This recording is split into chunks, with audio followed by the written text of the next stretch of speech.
I think it goes right back to what Ron said about the whole needs assessment. I think that is your first piece that you have to look at. You have to see, okay, what needs are built into our building that we're going to address. But from there, we can take a look at 21st century. What's so unique about it, it's just a great comprehensive curriculum that really any needs that you do have, 21st century, I think learning will really complement and help drive to get to those goals that you create. So I think it's important that you kind of have to mesh those two together. But really the biggest thing that we've seen in any type of plan that's created, especially with, say, 21st century, because the curriculum is so good with it, that we have to make sure it's a school-wide focus.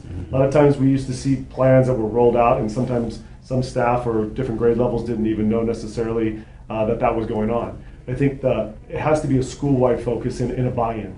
And again, to try to get everybody to understand that, these classrooms over here are doing it, and so are these classrooms, and not that they're doing different things at different times.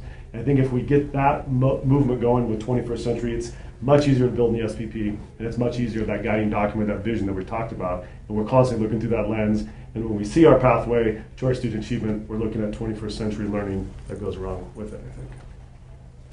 Yeah, and I think also, that piece with 21st century is a lot of times it's probably going to be more of an action step. Not necessarily what the outcome is. Are we doing 21st century in our classroom? And I think a lot of times we've had to encourage schools to kind of get away from a measuring an adult piece. We're going to put 21st century learning in our classroom, and that's the piece we want to look at. But ultimately, like Nick said, it's about that student outcome. So if we're going to put 21st century, or if we're going to go for 21st century goals inside of our SPP, more than likely it's going to be the actions, and what you want to measure is the student outcomes based on those actions you've done. Not that we're doing 21st century and that's great. We want to measure, did those actions lead to student achievement? Did student outcomes improve because of what we did with 21st century learning?